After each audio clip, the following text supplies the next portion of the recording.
Boa tarde, amigos. Nós recebemos com muito prazer, eu diria que é a grande revelação da política pernambucana, que é o senador Fernando Dueire. Eu vou dizer uma coisa, minha relação com o Fernando Dueire é meio complicada, porque eu ligava para Java Vasconcelos, quando era governador, dizia, governador, me deu informação. Não, só quem sabe as coisas é Fernando Dueire. Ligue para Fernando Dueire, porque eu não sei de nada. Fernando Dueire é que sabe de tudo. Você foi uma peça importante no governo de Java. Pelo menos ele dizia isso, que você sabia de tudo, né? João, primeiro é uma alegria muito grande estar aqui com você, um amigo de tantos anos que acompanha a minha vida, pública e também no setor privado e agora pública novamente. E isso me traz muita confiança de estar aqui com você, porque você conhece a minha vida.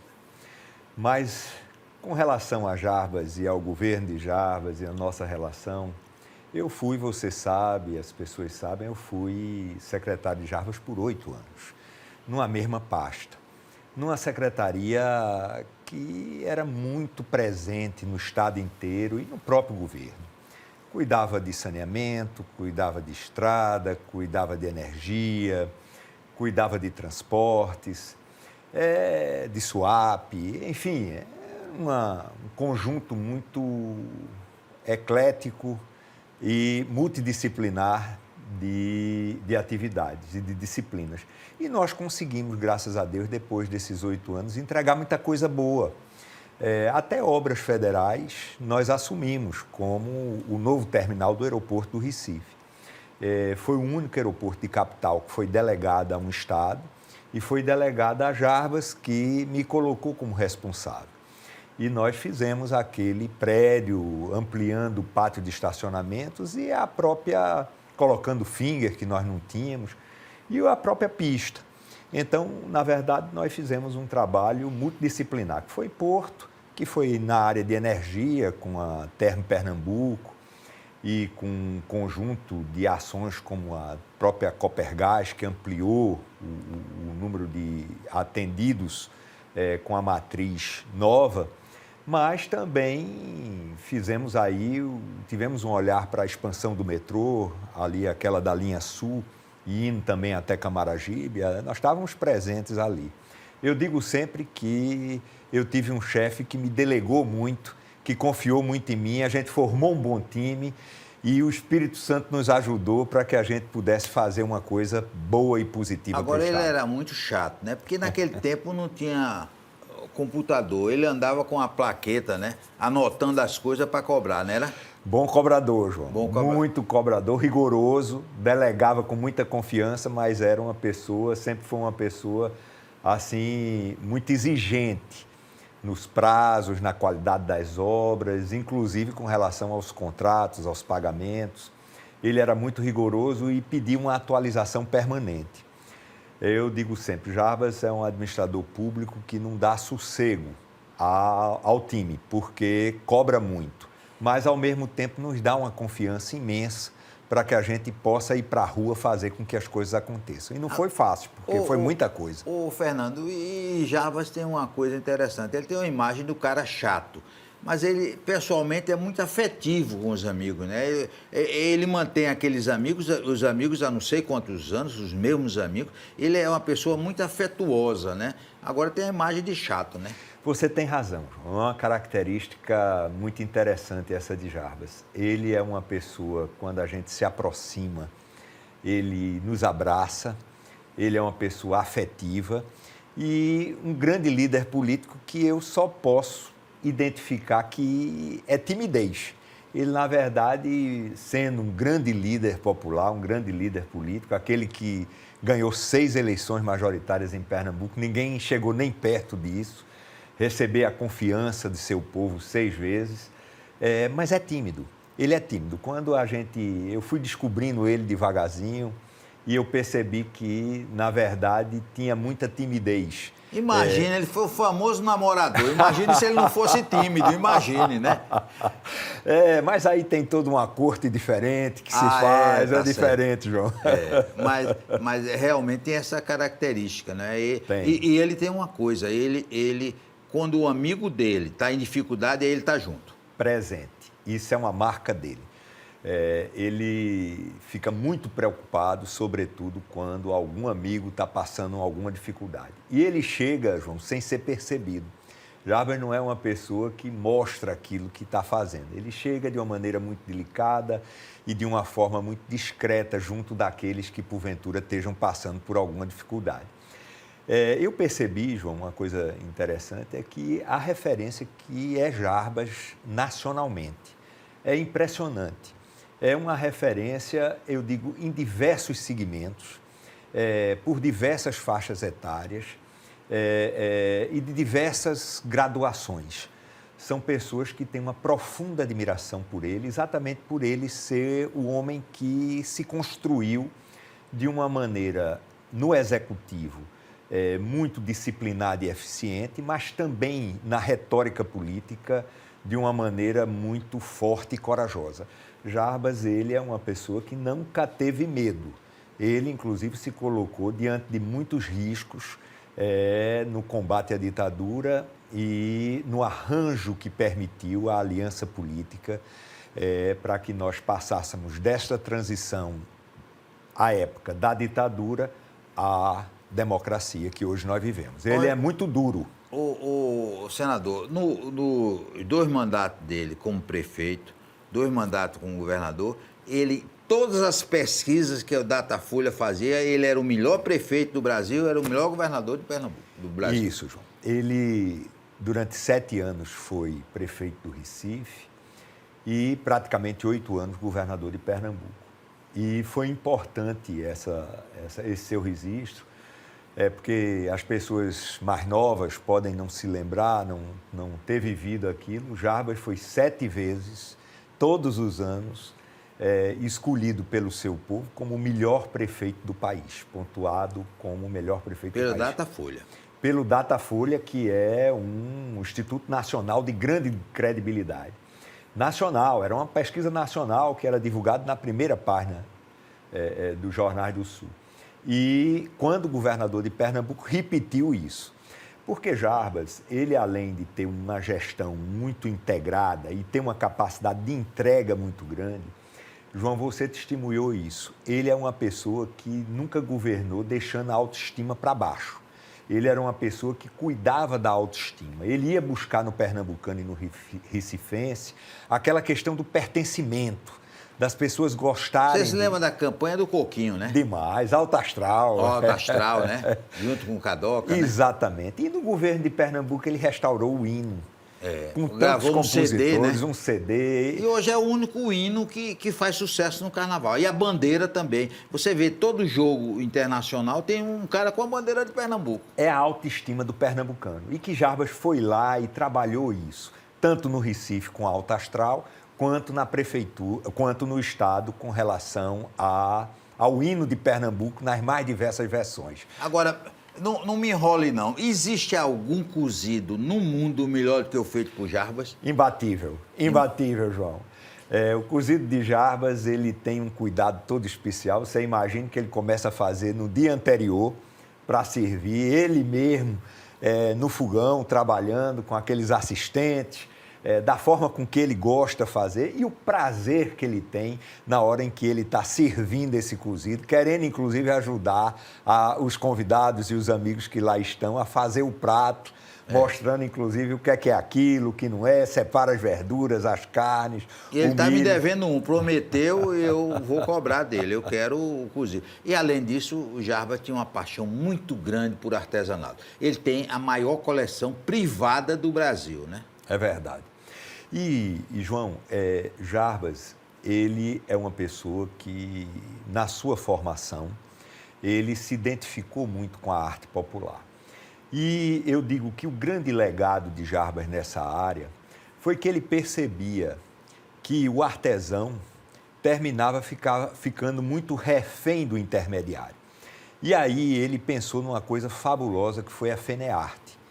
E quando ele colocou a Fenearte inaugurou a ideia, aquelas pessoas achavam que era uma feira pequena, era uma feira que talvez não tivesse tanta duração. E nós percebemos hoje que ela é uma feira que se repete em sucessos ano a ano, que terminou sendo um programa de Estado, além do próprio governo e do desejo de Jarbas, e isso é uma coisa muito boa, porque trouxe para Pernambuco uma valorização imensa dos artesãos, inclusive também com a visita de artesãos de cidades e estados e até internacionais, hoje transformando a FENEARTE numa feira internacional de grande porte. E ele, como grande folião, criou outra coisa fantástica, que foi o Recifolia, né? Exatamente. Ele fez o Recifolia. Olha, João, o Jarbas, ele foi um administrador, é um administrador múltiplo, porque ele tinha um olhar muito grande para a Ilha do Recife. E você se lembra e acompanhou todas aquelas restaurações da Ilha do Recife, a Rua do Bom Jesus, que inclusive outro dia estava ganhando um campeonato internacional, de uma das ruas mais bonitas do mundo. Mas depois, quando ele chegou ao governo do Estado, ele comentando comigo, ele disse, olha, eu preciso fazer alguma coisa para que a Ilha do Recife tenha sustentabilidade. E aí chegou o Cláudio Marinho com o Silvio Meira, aquele pessoal da área de informática, que queria fazer um núcleo digital, mas na universidade, lá no campus universitário, onde eles já tinham as instalações. E aí o Jarbas disse, não, eu concordo, eu quero ajudar, eu acho que essa é a plataforma do futuro, mas isso tem que ser na Ilha do Recife, porque a gente precisa rejuvenescer a Ilha do Recife, botando uma moçada, botando o pessoal para estudar, fazendo com que o pessoal tenha trabalho, circule na ilha. Mas aí Silvio Meira e Cláudio, eles disseram, olha, mas a gente tem um problema, a gente não tem onde se instalar. Foi quando ele de pronto fez a cessão do prédio do Bandep e deu o grande start, o grande início do Porto Digital, inclusive com investimentos e recursos para cabeamento, para poder se ter uma informática avançada. E hoje, se lá atrás, em 20 anos atrás, havia ou podia existir alguma dúvida com relação a esse empreendimento e a esse investimento, já de muito não existe, né, João? E também, né, Fernando, você é um exemplo, mas Jarbas foi um formador de líderes políticos, né? O secretário dele era o secretário top, na prefeitura e no Estado. Verdade. E duravam, não ficavam poucos meses, não. Jarbas... Muito do começo ao fim. Perfeito. Eu fui 8 anos secretário, Maurício Rumão foi 8 anos secretário, Cláudio Marinho foi 8 anos secretário. Isso é verdade. Jarbas, talvez uma das suas maiores artes, sempre foi a de montar time. Ele tinha e sempre teve um olhar diferenciado para identificar o talento das pessoas e botar as pessoas nos lugares certos.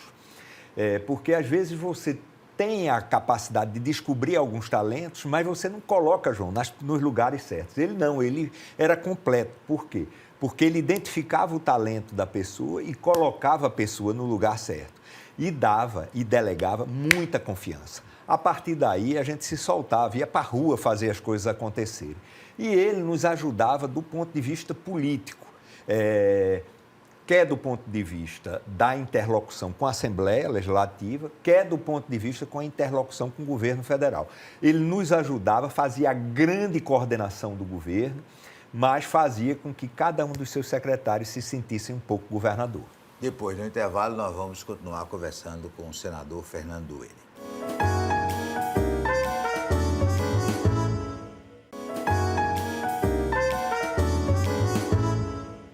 Fernando Dueire, no primeiro bloco a gente falou da sua carreira aliada a Jarbas Vasconcelos. Agora eu quero saber o senador. Como é que você recebeu essa notícia de que ia ser efetivado? Jarbas lhe chamou e disse, eu vou deixar a vida pública e você vai ser efetivo. Como é que você foi recebido no Senado? Olha, João, minha relação com Jarbas é uma relação de muita confiança. Nós sempre trabalhamos de peito aberto, falando nossas verdades, nossas ansiedades, nossos sentimentos. E o Jarbas, quando me convocou para ser o seu suplente, ele sabia que estava me trazendo porque nós tínhamos construído lá atrás uma relação de profunda confiança. Eu lidei com os grandes investimentos do Estado e eu fui testado por ele durante esses 8 anos e nós desenvolvemos uma relação inicialmente administrativa, depois de grande amizade. E quando ele me chamou, para mim foi um pouco de surpresa, porque eu estava um pouco fora da política. Ele me explicou as razões, eu entendi essas razões, e fui ao lado dele, a gente foi disputar em 18 esse mandato. Foi uma luta grande, mas, graças a Deus, exitosa. Jarbas ganhou a 6ª majoritária dele aqui em Pernambuco. Fez um grande mandato, mas num determinado momento, já no ano passado, ele me chamou e me disse que desejaria tirar uma licença médica porque ele estava com alguns problemas de saúde. E eu perguntei a ele, como é, você quer que eu faça o que lá? Eu vou fazer, nós combinamos isso, se tivesse algum problema eu estaria lá. Ele disse, Fernando, eu já lhe conheço totalmente. Você vai lá fazer o que você sabe fazer e já demonstrou para mim que sabe fazer. E aí me deu toda a liberdade, toda a confiança, eu fui, foi dezembro do ano passado, desenvolvi muitas ações lá no Senado, fui muito bem acolhido no Senado, os senadores me têm uma atenção muito grande, para mim, inclusive, isso foi uma surpresa, porque são senadores, ex-governadores, pessoas, ministros, ex-ministros, pessoas muito, ex-prefeitos de capitais, são pessoas muito maduras, mas que me acolheram muito, me acolheram com muita confiança lá.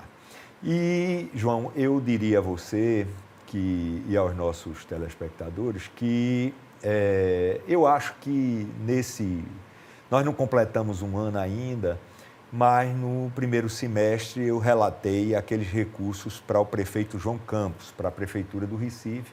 Foram 2 contratos, um no valor de R$1,5 bilhão e outro no valor de 500 milhões, R$2 bilhões. Eu defendi isso na Comissão de Assuntos Econômicos, junto a meus pares, a gente aprovou por unanimidade e num tempo recorde. E em seguida levamos para o plenário, onde nós fizemos a defesa e conquistamos o recurso. O prefeito João Campos vem desenvolvendo um conjunto de ações na cidade do Recife, nos 218 quilômetros da cidade, muito em função dessa condição de lastro financeiro que ele recebeu. E agora, no segundo semestre, nós relatamos um empréstimo recente para a Compesa, para o governo da governadora Raquel Lira, no valor de R$1,1 bilhão, junto ao Banco dos BRICS. Defendemos também na Comissão de Assuntos Econômicos, foi aprovado por unanimidade, levamos para o plenário. Então, em menos de um ano, nós temos aí R$3,1 bilhões que nós contribuímos para poder fazer com que chegasse aqui à nossa terra. Eu acho que isso já é uma coisa que me sinaliza com um ano bem, assim, de boas conquistas. No entanto, nós entramos também com outras missões. O presidente Rodrigo Pacheco me delegou a relatoria geral das políticas de ciência, tecnologia, inovação e informática do país. Imagina, é um trabalho árduo, tenho suado. A próxima semana devo estar com a ministra Luciana, aqui de Pernambuco, com quem nós temos uma excelente interlocução. Falamos bem com todo mundo, não há ressalva, todo mundo nos recebe bem. Quer dizer, você coloca Pernambuco acima de partidos? Totalmente. Inclusive, trabalho com Tereza Leitão e com Humberto Costa, pensando em Pernambuco. Essa é uma decisão que nós tomamos de forma derradeira e definitiva. Não é possível que Pernambuco eleja seus senadores e lá a gente se divida. Não pode se dividir. Mas é a mesma política de Jarbas, né? Jarbas pensava sempre em Pernambuco. Aprendi isso com ele. Você, João, a gente, a sociedade, quem está nos ouvindo, pode ter até visões de mundo diferentes, caminhos diferentes, mas a gente precisa preservar o CEP, o endereço. E qual é o endereço? É Pernambuco.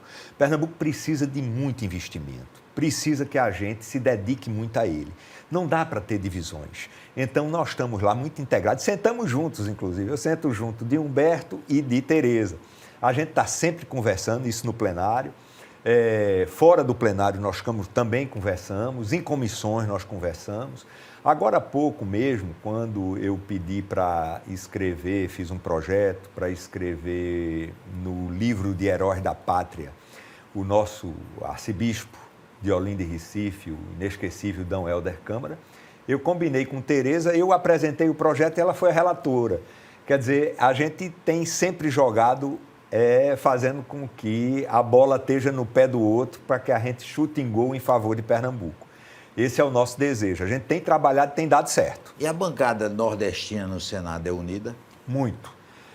Nós temos, assim, uma relação de muita aproximação com a bancada, sobretudo da Paraíba, de Alagoas, do Rio Grande do Norte, do Ceará, de Sergipe.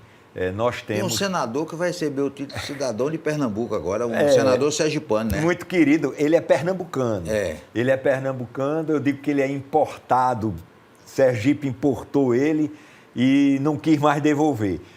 Laércio Oliveira, uma figura excepcional. Sergipe me importou, eu sei, João Carlos e também Mendonça, nunca quis devolver. Não quis devolver. Pernambuco não deixou. Sim, aí ele vai receber o título. Ele vai de cidadão de Olinda. Ele é Olinda, né? Porque pernambucano ele é. E é uma figura extraordinária, João. Uma pessoa, um jardineiro, um homem brilhante. Trabalho muito com ele, ele comigo. Somos amigos fraternos, uma amizade que tem um ano, parece que nós somos amigos há 20, 30 anos. Somos até confidentes, ele me apoia muito nos meus projetos e eu estou muito próximo a ele também nos projetos que ele encaminha. Tudo muito relacionado ao Nordeste e, claro, com grandes janelas para o país. Um assunto delicado, essa divergência do Senado com o Supremo, como é que você vê isso? Não, veja, isso eu chamo as dores da democracia. A democracia, ela é, sem dúvida, o melhor regime político, onde as pessoas podem ter liberdade de se expressar e viver com determinadas condições diferenciadas. E o Supremo, na verdade, são 3 poderes que devem viver harmônicos entre eles. E o Supremo, claro, João, o Supremo de vez em quando extrapola e o Senado precisa, porque é a única casa, é a casa da federação, é a casa que aprova os ministros, é a casa que pode criar um impedimento no ministro, é lá onde está, digamos, uma espécie da maturidade da República. E é claro que há algum excesso, haja porque isso está na Constituição, inclusive, que o Senado chame a ordem e diga, olha, vocês estão cumprindo os deveres da República que estão na Constituição, mas vocês estão se excedendo aqui. E aí é da própria democracia nós estabelecermos alguma mudança de rota, alguma correção do ponto de vista institucional. Mas isso não quer dizer que esteja ameaçada qualquer dificuldade, ou haja qualquer dificuldade nas relações entre os poderes. E isso é próprio da democracia. Marco Maciel dizia, João, que quando a democracia começa a ter alguma imperfeição, o grande remédio que se tem é mais democracia. Então, a gente tem que trabalhar nessa direção. Há sempre um tensionamento, mas é um tensionamento para o bem do país. E como é que é a relação da situação com a oposição no Senado, o pessoal de Bolsonaro? Olha, o pessoal de Bolsonaro tem alguns ex-ministros, pessoas que têm grande bagagem. Não pode dizer que uma Tereza Cristina, senadora lá por Goiás, ou o próprio Rogério Marinho, não tenha uma grande bagagem. Mas eles têm uma posição política escolhida, né? E, claro, que nós temos aqui do outro lado uma bancada do PT que também tem seus posicionamentos e se confronta muito com os bolsonaristas, por assim dizer. Nós fazemos parte aí do grupo do meio, um grupo independente. E aí, João, nós conversamos tanto com um lado quanto com o outro. E nosso papel ele é muito importante, porque a gente consegue trazer, às vezes, alguns consensos. E na política, na vida é assim, mas na política a gente, às vezes, precisa ceder a alguma coisa. E a gente vai para a conversa para dizer, olha, não dá para você ganhar sozinho, porque se você ganhar sozinho, na verdade, você não vai ganhar, você vai perder. E esse lado aqui também tem que ter essa compreensão. Todos, João, todos todos os bolsonaristas lá, esses, Rogério Marinho, Tereza Cristina, como os mais de extrema esquerda, eles têm espírito público, são visões de mundo diferentes, Jacques como eu Wagner, falei. né? Grande figura. Meu amigo hoje é uma pessoa que conversa comigo abertamente, Jacques Wagner. Nós conversamos com muita tranquilidade. Matérias que ele me traz e que eu discordo, às vezes até ele concorda comigo, mas por uma questão de ter que seguir o governo. Ele diz, olha, você está certo, mas eu tenho aqui um posicionamento que eu preciso seguir o governo. E eu entendo o posicionamento ético dele, correto dele, dessa questão política, e a gente pensa em arranjar alguma forma de conciliação. Nós tivemos, por exemplo, a questão da Embratur, que queria tirar os recursos do Sistema S, e eu conversei muito com ele. E ele disse, olha, eu e Lula somos produtos do Sistema S. Eu digo, então, amiga, a gente precisa construir. E construímos, na verdade, o Sistema S ficou e está trabalhando para uma divulgação internacional do país e dos destinos turísticos que tem no país. Olha, como prefeito, como governador, como senador, Jarbas sempre privilegiou o turismo. Você também privilegia o turismo, porque o turismo brasileiro é um ridículo, né? Tem 6, 7 milhões por ano, é ridículo para a potencialidade do turismo brasileiro. Tem toda a razão. Você acompanha isso e ajuda nessa matéria há muitos anos.